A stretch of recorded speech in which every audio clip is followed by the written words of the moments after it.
Lalu kalau ini juga ditolak lagi oleh Kainama, jadi maumu apa Ustadz Kainama? Kalau Anda menolak semua data Alkitab, maka lalu kamu pikir hanya dirimu yang benar dan semuanya itu salah. Begitukah? Cuma Anda yang benar dan orang lain goblok semua? Kalau begitu tinggal saja di daerah yang terisolasi, tidak usah berhubungan dengan dunia luar, tidak usah bersinggungan dengan sejarah peradaban manusia. Jadilah seperti katak di dalam tempurung, tinggal di situ selama-lama dan jangan keluar-keluar dari sana. Ya, kalau ada ajak ke pasar, jangan mau. Apalagi mau berdebat dengan pendeta Esra Sorum, nggak usah. Nggak usah berhubungan dengan siapapun juga, karena semua data-data yang ada di dunia itu ditolak semua oleh bangke. Jadi hanya bangke yang benar kah?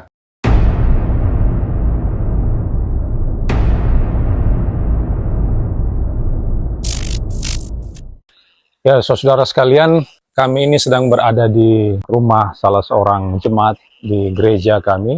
Dan hari ini Rabu, seperti biasa kami akan mengadakan ibadah rumah tangga. Dan saudara bisa menyaksikan pemandangan yang begitu indah di sekitar sini. Ini ada pohon durian. Itu adalah lahan yang dialiri air. Rencana mungkin akan ditanam padi di sana.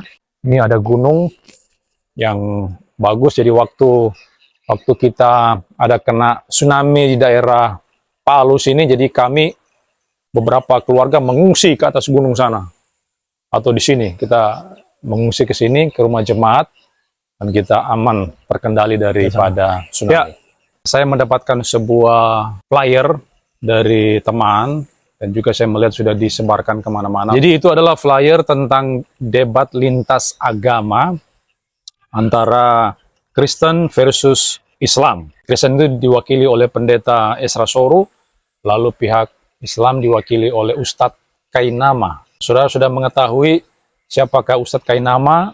Itu bukan sebuah nama yang asing buat kita sekalian.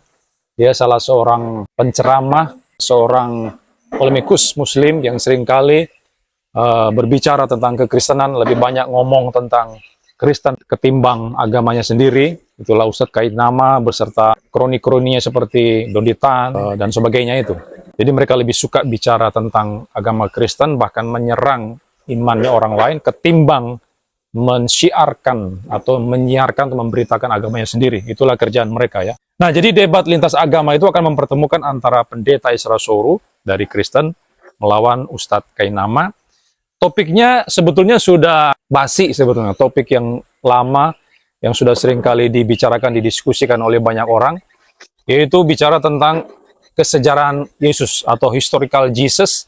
Lebih spesifik itu bicara tentang apakah Yesus pernah disalibkan, mati dan bangkit dari kematian. Jadi mereka akan memperdebatkan masalah itu.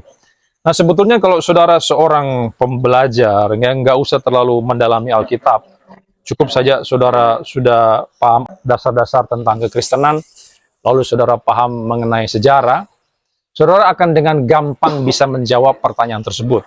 Misalnya ini saya punya anak ini. Ini namanya Calvin. Dia masih kelas 6 SD, sebentar lagi akan tamat SD dan akan masuk di SMP dan seterusnya.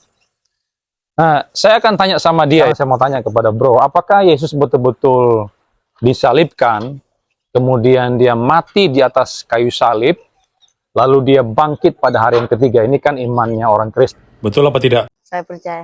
Kenapa kamu bisa percaya? Alasannya apa? Karena peristiwanya ada di Alkitab.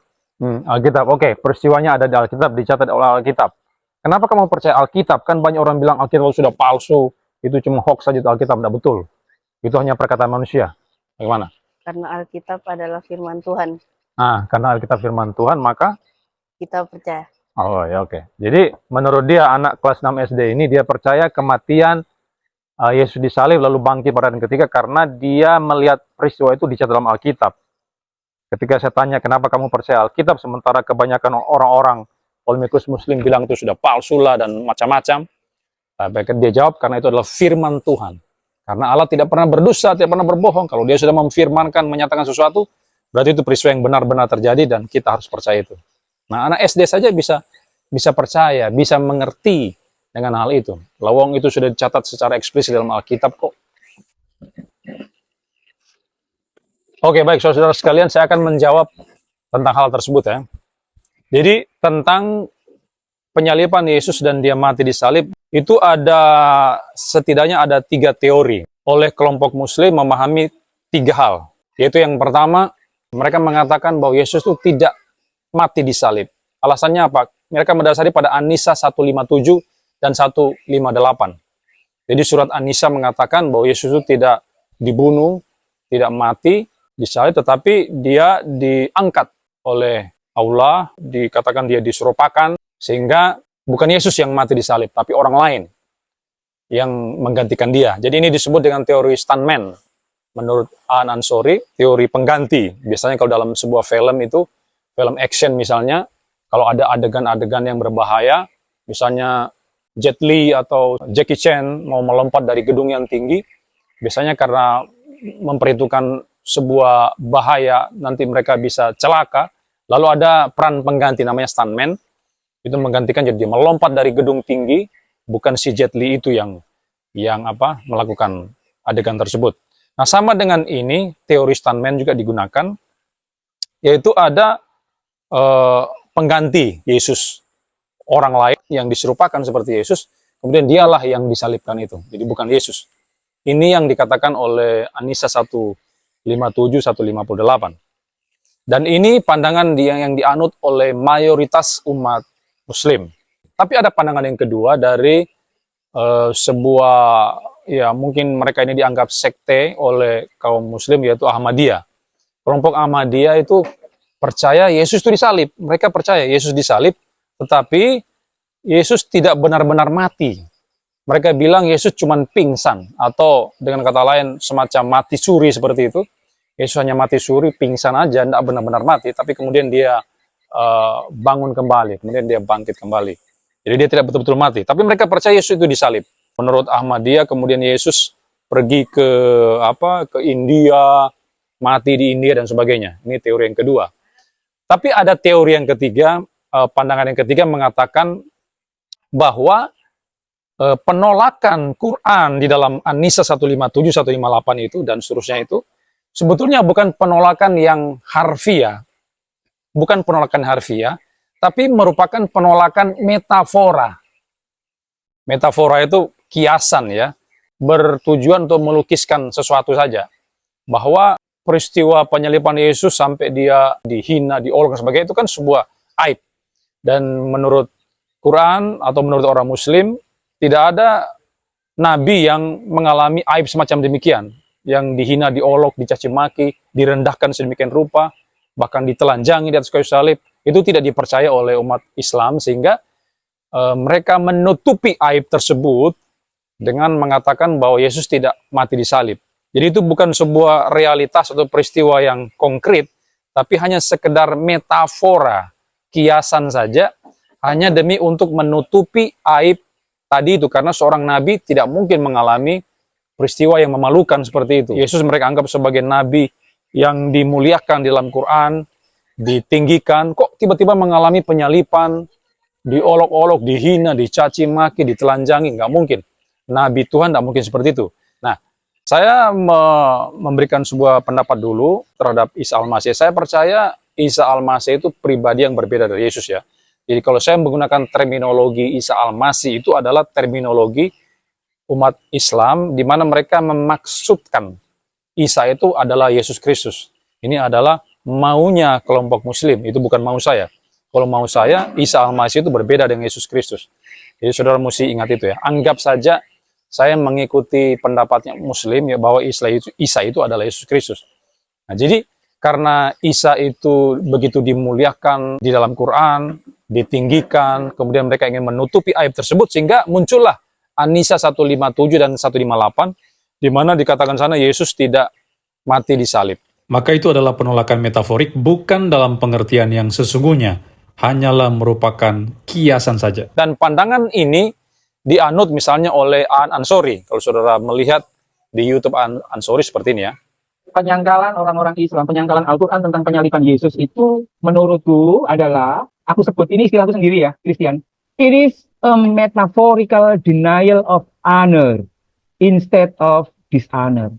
Ini adalah penyangkalan metaforik dalam rangka untuk menghormati Kristus, tidak dalam rangka melecehkan. Jadi ketika orang Islam itu bersikukuh Yesus tidak disalib itu, sebenarnya itu adalah penyangkalan yang metaforik. Paham ya? Ada realitas, ada metaforik. Ada literal, ada metaforik. Ada orang mati tapi tidak dianggap mati. Itu kan ia hidup dalam bentuk yang lain. Ia mati tapi hidup. Paulus itu kan mati tapi hidup. Rasul Paulus. Jasadnya mati. Tapi ia hidup dalam spirit yang lain. Itu kontradiksi. Nggak bisa literal. Penyangkalan ini adalah penyangkalan yang metaforik. Yang tujuannya untuk menghormati. Sama seperti Julian of Halikarnassus itu sendiri. Saking cintanya. Nah, Aan Ansori ini adalah seorang aktivis atau tokoh muda dari Nahdlatul Ulama. Dia adalah ketua dari Jihad, jaringan Islam anti diskriminasi kalau nggak salah itu. Dan dia adalah seorang yang sangat memahami Al-Quran. Dan dia di posisi yang ketiga ini. Nah, ini 3 pandangan utama dari orang Muslim. Kira-kira Ustadz Kainama ini ada di posisi yang keberapa? Apakah di posisi yang pertama, kedua, atau yang ketiga? Saya kira Kainama ada di posisi yang pertama, yang menolak bahwa Yesus itu mati di salib. Dia tidak mati di salib, apalagi bangkit. Pasti tidak bangkit. Ustadz Kainama menurut saya ada di posisi yang pertama. Dan untuk membantahnya itu gampang sekali. Di dalam Alkitab, Alkitab ini adalah buku tertua yang pernah ada di dunia ini, yang mencatat peristiwa penyaliban Yesus. Peristiwa penyaliban Yesus bukan hanya ada di keempat Injil, Matius, Markus, Lukas, dan Yohanes. Tapi itu juga sudah dinubuatkan jauh sebelum Yesus lahir. Misalnya di dalam Yesaya 53. Itu Yesus sudah dinubuatkan di sana. Kematian penderitaannya sudah dinubuatkan. 700-an tahun sebelum Yesus lahir sudah dinubuatkan. Bahkan kita bisa lebih jauh lagi, 1000 tahun sebelum Yesus lahir, itu sudah dinubuatkan dalam kitab Mazmur oleh Daud. Dalam Mazmur pasal 22. Jadi sudah dinubuatkan jauh hari sebelum Yesus mati, dan dicatat dalam kelima Injil. Matius, Markus, Lukas, Yohanes. Ini saya kira sudah cukup. Karena seperti yang dikatakan oleh anak saya tadi, si Calvin itu, kita mendasari iman kita kepada Alkitab. Kenapa? Karena Alkitab itu firman Tuhan. Karena Alkitab itu firman Tuhan, sehingga dia tidak bohong. Karena Allah bukan manusia yang bisa berdusta. Dia adalah Allah yang Maha Suci Kudus, tidak bisa berbohong. Sehingga menurut data Alkitab saja kita sudah bisa yakin Yesus mati, disalib, dan bangkit pada hari ketiga. Tapi kan orang-orang seperti Kainama dan para polemikus Muslim mengatakan, oh, Alkitab sudah dipalsukan, itu sudah dicemari oleh tangan-tangan kotor. Jadi itu tidak asli lagi itu Alkitab. Alkitab sudah palsu. Kenapa kamu percaya kitab yang sudah palsu? Ya sudahlah. Kalau mereka mengatakan begitu, ya sudah, kita tutup Alkitab. Kita jangan pakai Alkitab, kita sekarang datangi sejarah. Quran mencatat Yesus tidak mati di salib, apalagi bangkit. Tapi Alkitab mencatat Yesus mati di salib dan bangkit pada hari ketiga. Lalu bagaimana menentukan mana yang betul, Quran atau Alkitab? Ya sudah, kita tutup kedua kitab ini, Quran kita tutup, Alkitab kita tutup, lalu kita datangi sejarah. Menurut catatan sejarah, apakah betul Yesus mati di salib dan bangkit? Ini sudah banyak sekali dibahas, dan saudara bisa melihat itu di berbagai channel apologetika Kristen. Para apologet Kristen sudah membantah, menjawab tersebut. Sudah banyak sekali bertebaran di mana-mana, termasuk di buku-buku dan sebagainya. Misalnya ada seorang yang bernama Ignatius. Ini adalah seorang bapak gereja. Dia adalah murid daripada Rasul Yohanes, dan dia mencatat peristiwa kematian Yesus di atas kayu salib. Ignatius ini hidup atau lahir pada abad pertama. Mungkin ada yang mengatakan, oh dia kan orang Kristen, dia kan seorang uskup. Tentu saja dia membela kekristenan dalam hal ini. Ya sudah, nggak usah pakai Ignatius. Kita menggunakan sejarawan. Ada sejarawan yang bernama Julius Africanus. Julius Africanus lahir di abad yang kedua, meninggal di abad yang ketiga. Jadi dia hidup dekat dengan peristiwa penyaliban Yesus. Dan dia mengatakan Yesus disalib juga, mati disalib. Oh mungkin dibantah lagi. Oh mungkin oleh Kainama bilang, oh itu kan sejarawan Kristen. Ya tentu saja dia bela Alkitab, dia bela kekristenan. Karena dia orang Kristen, sejarawan Kristen. Ya sudah, tinggalkan Julius Africanus, kita masuk kepada sejarawan non-Kristen. Misalnya Tacitus. Nah, saudara kalau belajar sejarah, pasti sudah tahu siapa ini Tacitus. Dia adalah sejarawan senior Romawi, sejarawan top di Romawi. Dan dia hidup di abad yang pertama dan kedua. Dan dia juga mengatakan Yesus mati di salib. Dan bukan hanya dia, juga ada seorang sejarawan top non-Kristen yang bukan Kristen yang namanya Josephus. Josephus ini lahir hanya beberapa tahun ketika Yesus sudah naik ke surga. Dan dia juga mengatakan bahwa Yesus itu disalibkan dan juga mati disalib.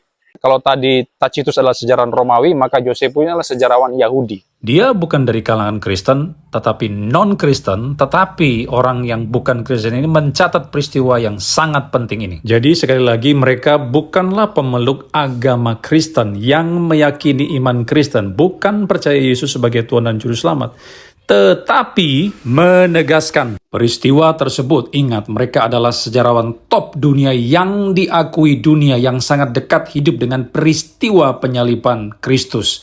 Dan hanya orang tidak punya pikiran jernih yang menolaknya. Jadi kematian Kristus di atas kayu salib bukan hanya dicatat di dalam buku paling kuno di dunia ini, yaitu Alkitab, firman Allah yang hidup, tapi juga diakui oleh para murid daripada para rasul seperti Ignatius dan juga sejarawan Kristen, termasuk sejarawan non-Kristen seperti Tacitus dan Josephus, termasuk para rabi dari kalangan Yahudi itu sendiri. Tapi mereka ini kan bandel. Waktu kita menyodorkan Alkitab, firman Allah yang hidup, mereka katakan, oh itu sudah dipalsukan. Ya oke. Kita ganti dengan Ignatius, murid Rasul Yohanes. Oh itu kan uskup, mereka bilang. Ya sudah, kita ganti lagi dengan Africanus, seorang sejarawan Kristen. Itu kan sejarawan Kristen, jadi tidak fair dong. Ya, kita ganti pakai Tacitus dan Josephus, sejarawan non-Kristen. Lalu kalau ini juga ditolak lagi oleh Kainama, jadi mau apa Ustadz Kainama? Kalau Anda menolak semua data Alkitab, maka lalu kamu pikir hanya dirimu yang benar dan semuanya itu salah. Begitukah? Cuma Anda yang benar dan orang lain goblok semua? Kalau begitu tinggal saja di daerah yang terisolasi, tidak usah berhubungan dengan dunia luar, tidak usah bersinggungan dengan sejarah peradaban manusia. Jadilah seperti katak di dalam tempurung, tinggal di situ selama-lamanya dan jangan keluar-keluar dari sana. Ya, kalau ada ajak ke pasar, jangan mau. Apalagi mau berdebat dengan pendeta Estrasoro, nggak usah berhubungan dengan siapapun juga, karena semua data-data yang ada di dunia itu ditolak semua oleh bangke. Jadi hanya bangke yang benar kah? Tapi jika Kainama bersosialisasi dengan orang lain, berarti bangke bukan saja tidak punya akal sehat yang bagus, tidak punya logika yang keren, tapi juga ahistoris, karena sudah menolak fakta sejarah peradaban manusia. Jadi kesimpulannya ada 3 posisi terhadap penyaliban dan kematian Yesus Kristus. Pertama, pandangan yang menolak bahwa Yesus tidak mati di salib, apalagi bangkit. Ya, mati aja ndak, apalagi bangkit. Dan ini posisi daripada Al-Quran dan dianut oleh mayoritas umat Muslim. Tapi ada pendapat yang kedua yang agak berbeda dengan itu. Yesus disalibkan, tetapi dia tidak betul-betul mati. Dia hanya pingsan atau mati suri, lalu hidup kembali, kemudian jalan-jalan ke India, ya. Lalu dia mati di India secara alami. Tapi ada pandangan yang ketiga, yaitu bahwa penolakan Quran terhadap penyaliban Yesus itu merupakan penolakan yang metaforik. Artinya merupakan sebuah kiasan. Realitanya Yesus memang mati di salib. Tapi karena mereka begitu menyayangi Isa Al-Masih, begitu ditinggikan dan muliakan, akhirnya mereka memberikan penyangkalan bersifat metaforik. Sehingga muncullah An-Nisa 157, 158 yang memberikan penolakan terhadap penyaliban Yesus Kristus. Dan ini dipegang secara mayoritas oleh orang-orang Islam. Ini pandangan ketiga, dan pandangan pertama posisi Ustadz Kainama itu sebetulnya sudah hancur lebur berantakan, sama sekali tidak punya kekuatan. Lalu ada pendapat yang dikemukakan oleh Ahmadiyah, tetapi lagi-lagi itu menentang fakta sejarah kematian Yesus Kristus seperti yang sudah saya ungkapkan tadi. Apalagi mereka mengatakan bahwa Yesus pergi ke India, mati di sana, dikuburkan di sana. Jelas itu merupakan peristiwa yang ahistoris karena tidak dicatat di dalam sejarah peradaban manusia di dunia ini. Maka kalau mau Ahmad Kainama seharusnya ada di posisi yang ketiga, bahwa penyangkalan Quran di dalam 157 dan 158 An-Nisa itu merupakan penyangkalan yang bersifat metaforik, tidak benar-benar terjadi. Realitanya Yesus memang mati di salib. Karena pandangan ketiga yang mungkin lebih bisa diterima oleh banyak orang, sebab kalau Kainama ada di posisi yang pertama atau yang kedua, pasti dia akan hancur lebur, babak belur disikat pendeta Estrasoro. Karena Pak Estrasoro ini bukan pendeta abal-abal, dia pasti akan datang di dalam perdebatan itu dengan data-data historis. Mungkin apa yang saya sampaikan tadi itu sedikit, dan Pak Esra akan memberikan fakta-fakta sejarah yang lebih banyak lagi, Dan itu merupakan sebuah hal yang memalukan bagi Ustadz Kainama kalau dia tetap bertahan di posisi yang pertama atau yang kedua. Berpikirlah secara waras kalau tidak ingin dipermalukan. Ini komentar saya terhadap perdebatan nanti, dan supaya tidak memalukan, sebaiknya Ustadz Kainama menerima posisi yang ketiga, bahwa penyangkalan An-Nisa 157-158 merupakan bersifat kiasan. Konkretnya Yesus betul-betul disalibkan, tetapi karena mereka sangat menyayangi Isa Al-Masih, sehingga muncullah penyangkalan yang berbentuk kiasan tersebut. Kalau tidak, Anda akan babak belur.